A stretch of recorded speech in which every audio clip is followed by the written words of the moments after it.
Referee no fair, জালিম জুলম।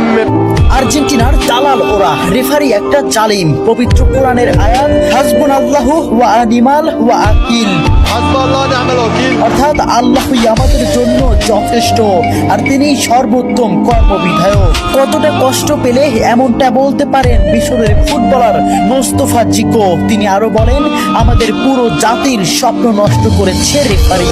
আর্জেন্টিনার দালাল ওরা, রেফারি একটা দেশের পুরো পরিশ্রমকে এক নিমিষেই নষ্ট করে দিলেন।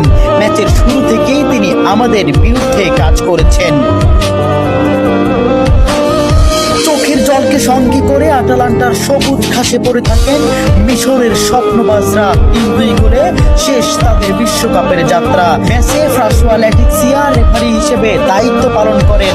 মিশরের একটি গোল বাতিলের পাশাপাশি ম্যাচের শেষ মুহূর্তে মোহাম্মদ সালার একটি ট্যাকেলও এড়িয়ে যান তিনি।